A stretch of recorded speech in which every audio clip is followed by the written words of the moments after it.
La Bible en un an. Lecture du 1er octobre. Philippiens, chapitre 2, versets 19 à 30. J'espère dans le Seigneur Jésus vous envoyer bientôt Timothée, afin d'être encouragé moi-même en apprenant ce qui vous concerne. Car je n'ai personne ici qui partage mes sentiments pour prendre sincèrement à cœur votre situation. Tous, en effet, cherchent leurs propres intérêts et non ceux de Jésus-Christ. Vous savez qu'il a été mis à l'épreuve en se consacrant au service de l'Évangile avec moi, comme un enfant avec son père. J'espère donc vous l'envoyer dès que j'apercevrai l'issue de l'état où je suis. Et j'ai cette confiance dans le Seigneur, que moi-même aussi, j'irai bientôt. J'ai estimé nécessaire de vous envoyer mon frère Épaphrodite, mon compagnon d'œuvre et de combat, par qui vous m'avez fait parvenir de quoi pourvoir à mes besoins. Car il désirait vous voir tous, et il était fort en peine de ce que vous aviez appris sa maladie. Il a été malade, en effet, et tout près de la mort. Mais Dieu a eu pitié de lui, et non seulement de lui, mais aussi de moi, afin que je n'eusse pas tristesse sur tristesse. Je l'ai donc envoyé avec d'autant plus d'empressement, afin que vous vous réjouissiez de le revoir, et que je sois moi-même moins triste. Recevez-le donc dans le Seigneur avec une joie entière, et honorez de tels hommes. Car c'est pour l'œuvre de Christ qu'il a été près de la mort, ayant exposé sa vie afin de suppléer à votre absence dans le service que vous me rendiez. Ésaïe, chapitre 62, versets 6 à 12. Sur tes murs, Jérusalem, j'ai placé des gardes. Ils ne se tairont ni jour ni nuit. Vous qui l'a rappelé au souvenir de l'Éternel, point de repos pour vous. Et ne lui laissez aucun relâche, jusqu'à ce qu'il rétablisse Jérusalem et la rende glorieuse sur la terre. L'Éternel l'a juré par sa droite et par son bras puissant. Je ne donnerai plus ton blé pour nourriture à tes ennemis, et les fils de l'étranger ne boiront plus ton vin, produit de tes labeurs. Mais ceux qui auront amassé le blé le mangeront et loueront l'Éternel. Et ceux qui auront récolté le vin le boiront, dans les parvis de mon sanctuaire. Franchissez, franchissez les portes. Préparez un chemin pour le peuple. Frayez, frayez la route. Ôtez les pierres. Élevez une bannière vers les peuples. Voici ce que l'Éternel proclame aux extrémités de la terre. Dites à la fille de Sion, voici, ton Sauveur arrive. Voici, le salaire est avec lui, et les rétributions le précèdent. On les appellera peuple saint, racheté de l'Éternel. Et toi, on t'appellera recherché, ville non délaissée. Ésaïe, chapitre 63. Qui est celui qui vient d'Édom, de Botsra, en vêtements rouges, en habits éclatants, et se redressant avec fierté dans la plénitude de sa force? C'est moi qui ai promis le salut, qui ai le pouvoir de délivrer. Pourquoi tes habits sont-ils rouges, et tes vêtements comme les vêtements de celui qui foule dans la cuve? J'ai été seul à fouler au pressoir, et nul homme d'entre les peuples n'était avec moi. Je les ai foulés dans ma colère, je les ai écrasés dans ma fureur. Leur sang a jailli sur mes vêtements, et j'ai souillé tous mes habits. Car un jour de vengeance était dans mon cœur, et l'année de mes rachetés est venue. Je regardais, et personne pour m'aider. J'étais étonné, et personne pour me soutenir. Alors mon bras m'a été en aide, et ma fureur m'a servi d'appui. J'ai foulé des peuples dans ma colère, je les ai rendus ivres dans ma fureur, et j'ai répandu leur sang sur la terre. Je publierai les grâces de l'Éternel, les louanges de l'Éternel, d'après tout ce que l'Éternel a fait pour nous. Je dirai sa grande bonté envers la maison d'Israël, qu'il a traitée selon ses compassions et la richesse de son amour. Il avait dit, « Certainement, ils sont mon peuple, des enfants qui ne seront pas infidèles. » Et il a été pour eux un sauveur. Dans toute leur détresse, ils n'ont pas été sans secours, et l'ange qui est devant sa face les a sauvés. Il les a lui-même rachetés, dans son amour et sa miséricorde, et constamment il les a soutenus et portés aux anciens jours. Mais ils ont été rebelles, ils ont attristé son Esprit Saint. Et il est devenu leur ennemi, il a combattu contre eux. Alors son peuple se souvint des anciens jours de Moïse. Où est celui qui les fit monter de la mer, avec le berger de son troupeau? Où est celui qui mettait au milieu d'eux son Esprit Saint?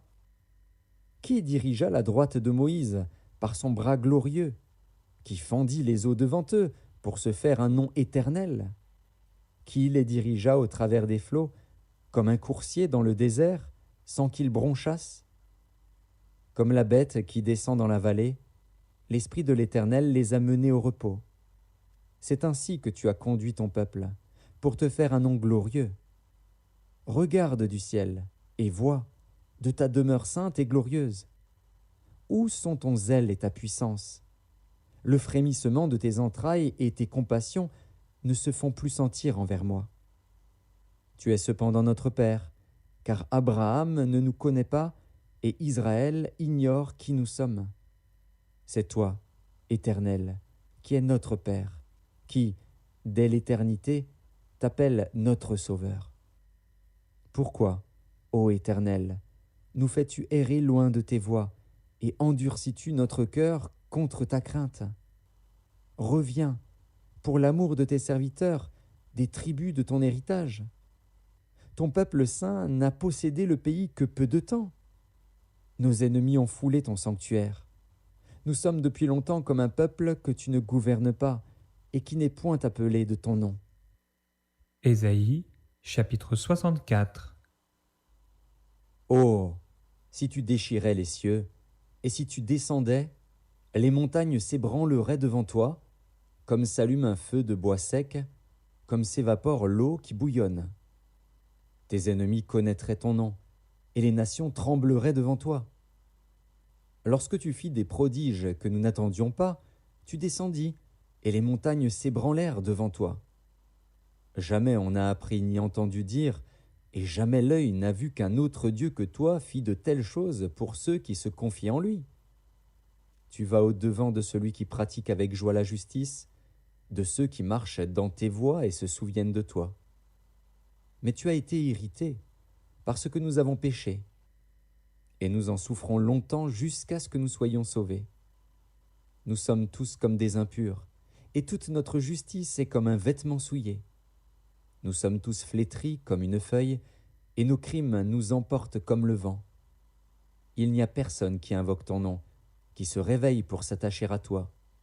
Aussi nous as-tu caché ta face, et nous laisses-tu périr par l'effet de nos crimes.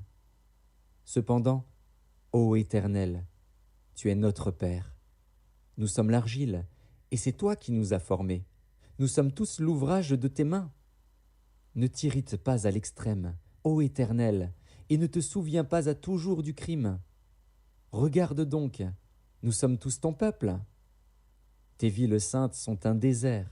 Sion est un désert, Jérusalem une solitude. Notre maison sainte et glorieuse, où nos pères célébraient tes louanges, est devenue la proie des flammes. Tout ce que nous avions de précieux a été dévasté. Après cela, ô Éternel, te contiendras-tu? Est-ce que tu te tairas et nous affligeras à l'excès? Ésaïe, chapitre 65. J'ai exaucé ceux qui ne demandaient rien, je me suis laissé trouver par ceux qui ne me cherchaient pas. J'ai dit, me voici, me voici. À une nation qui ne s'appelait pas de mon nom, j'ai tendu mes mains tous les jours vers un peuple rebelle, qui marche dans une voie mauvaise, au gré de ses pensées. Vers un peuple qui ne cesse de m'irriter en face, sacrifiant dans les jardins et brûlant de l'encens sur les briques. Qui fait des sépulcres sa demeure et passe la nuit dans les cavernes, mangeant de la chair de porc et ayant dans ses vases des mets impurs. Qui dit « Retire-toi, ne m'approche pas, car je suis saint ». De pareilles choses, c'est une fumée dans mes narines, c'est un feu qui brûle toujours. Voici ce que j'ai résolu par devers moi. Loin de me taire, je leur ferai porter la peine, oui, je leur ferai porter la peine, de vos crimes, dit l'Éternel, et des crimes de vos pères, qui ont brûlé de l'encens sur les montagnes, et qui m'ont outragé sur les collines. Je leur mesurerai le salaire de leurs actions passées. Ainsi parle l'Éternel. Quand il se trouve du jus dans une grappe, on dit « Ne la détruis pas, car il y a là une bénédiction. » J'agirai de même, pour l'amour de mes serviteurs, afin de ne pas tout détruire. Je ferai sortir de Jacob une postérité, et de Juda un héritier de mes montagnes. Mes élus posséderont le pays, et mes serviteurs y habiteront. Le Saron servira de pâturage au menu bétail, et la vallée d'Accor servira de gîte au gros bétail, pour mon peuple qui m'aura cherché. Mais vous, qui abandonnez l'Éternel, qui oubliez ma montagne sainte, qui dressez une table pour Gad et remplissez une coupe pour Meni, je vous destine au glaive, et vous fléchirez tous le genou pour être égorgés. Car j'ai appelé, et vous n'avez point répondu. J'ai parlé, et vous n'avez point écouté. Mais vous avez fait ce qui est mal à mes yeux, et vous avez choisi ce qui me déplaît. C'est pourquoi ainsi parle le Seigneur, l'Éternel. Voici, mes serviteurs mangeront, et vous aurez faim. Voici, mes serviteurs boiront, et vous aurez soif. Voici, mes serviteurs se réjouiront, et vous serez confondus. Voici, mes serviteurs chanteront dans la joie de leur cœur. Mais vous, vous crierez dans la douleur de votre âme, et vous vous lamenterez dans l'abattement de votre esprit. Vous laisserez votre nom en imprécation à mes élus. Le Seigneur, l'Éternel, vous fera mourir, et il donnera à ses serviteurs un autre nom.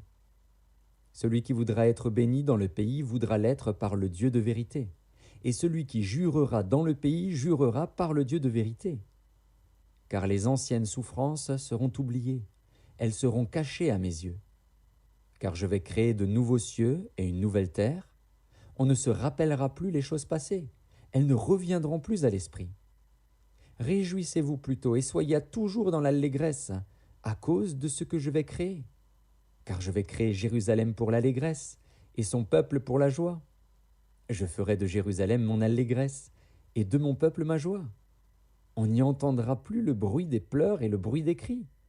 Il n'y aura plus ni enfants ni vieillards qui n'accomplissent leur jour. Car celui qui mourra à 100 ans sera jeune, et le pécheur âgé de 100 ans sera maudit. Ils bâtiront des maisons et les habiteront. Ils planteront des vignes et en mangeront le fruit. Ils ne bâtiront pas des maisons pour qu'un autre les habite. Ils ne planteront pas des vignes pour qu'un autre en mange le fruit. Car les jours de mon peuple seront comme les jours des arbres, et mes élus jouiront de l'œuvre de leurs mains. Ils ne travailleront pas en vain, et ils n'auront pas des enfants pour les voir périr. Car ils formeront une race bénie de l'Éternel, et leurs enfants seront avec eux. Avant qu'ils m'invoquent, je répondrai. Avant qu'ils aient cessé de parler, j'exaucerai. Le loup et l'agneau paîtront ensemble, le lion, comme le bœuf, mangera de la paille, et le serpent aura la poussière pour nourriture. Il ne se fera ni tort ni dommage sur toute ma montagne sainte, dit l'Éternel. Psaume chapitre 73. Psaume d'Asaph. Oui, Dieu est bon pour Israël, pour ceux qui ont le cœur pur. Toutefois, mon pied allait fléchir, mes pas étaient sur le point de glisser, car je portais envie aux insensés en voyant le bonheur des méchants.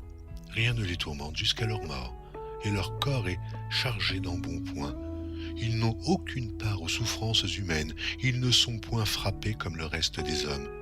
Aussi, l'orgueil leur sert de collier, la violence est le vêtement qui les enveloppe. L'iniquité sort de leurs entrailles, les pensées de leur cœur se font jour. Ils raillent et parlent méchamment d'opprimés, ils profèrent des discours hautains. Ils élèvent leur bouche jusqu'aux cieux et leur langue se promène sur la terre. Voilà pourquoi son peuple se tourne de leur côté. Il avale l'eau abondamment. Et il dit, comment Dieu saurait-il? Comment le Très-Haut connaîtrait-il?